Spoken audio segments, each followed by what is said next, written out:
So is it true that you saw hell? Oh yes, absolutely. I saw the real hell. I was there, and I wouldn't wish that upon my worst enemy. I don't care what a person has done to me. I would never wish that on them. But for me, the way it went is that I thought that I was having a heart attack, and my spirit left my physical body, and I thought that I was going upward, but because thought I had done so much good in this lifetime and helped so many people and made so many decisions that were godly decisions, but as opposed to me going up, I went down, and I went literally into the center of the earth, and that's where hell is. Jesus even said that in the scriptures.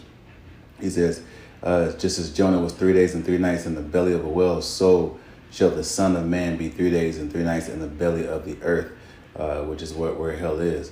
The things that I saw were literally undescribable, and it just makes me emotional every time I talk about it. But it was one of the things that I saw that just blew me away was there's a man on all fours like a dog. He was burned from the crown of his head to the soles of his feet, and his eyes were bulging out.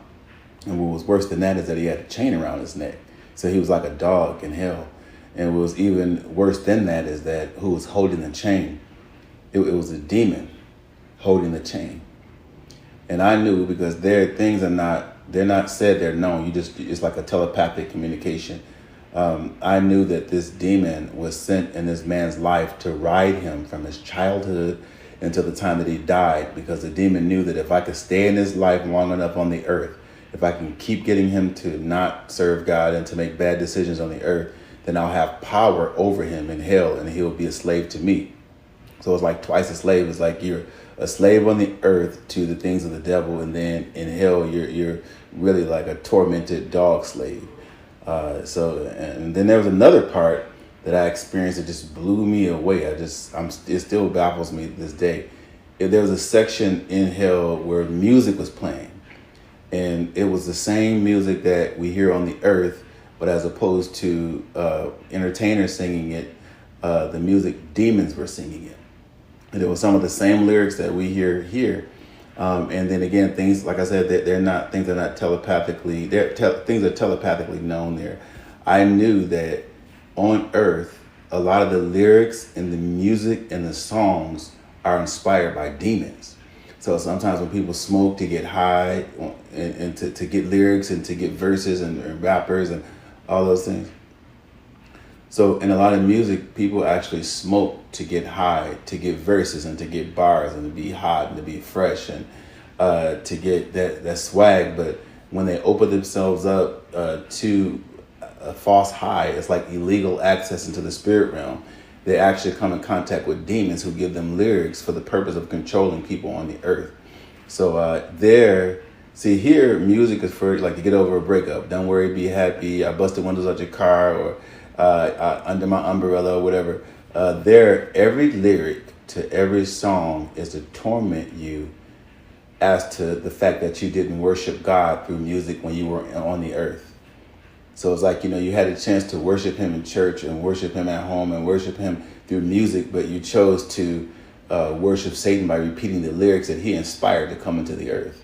So there's people there for that, because music is very controlling. And I was angry with God, because it's like, how did I do this much good and I'm actually in hell? Well, I lifted up out of hell and I came back on the earth, and God began to speak to me. I actually saw the real Jesus. I saw him, and he began to speak to me, and he said, you have been secretly upset with the people that hurt you. You have been hoping that I would punish the people that hurt you. He said, these are not your people. These are my people. He says, I only want you to focus on the assignment that I'm giving you, because I want to do something through you that the world hasn't seen. And so the root of it is that although I did good, I gave a lot to people. I did a whole lot of good things. The thing that I had in my heart was unforgiveness towards people who had did me wrong. Because a person that can't forgive is a person that's forgotten how much they have been forgiven of. So that's my experience with hell. Hell is a real place, and I don't believe that God doesn't send people to hell. People send themselves to hell. And whatever's still left inside of you that God has been trying to get out of you, that you die with, that's going to determine where you go. God's going to want to know, did you learn to love well? Did you learn to forgive well? Did you serve me well? Did you do something greater than your life? Did you do anything that has eternal significance, or is everything selfish? So I thank God for the light. It was Jesus, because of that light, I won't see any more days in hell.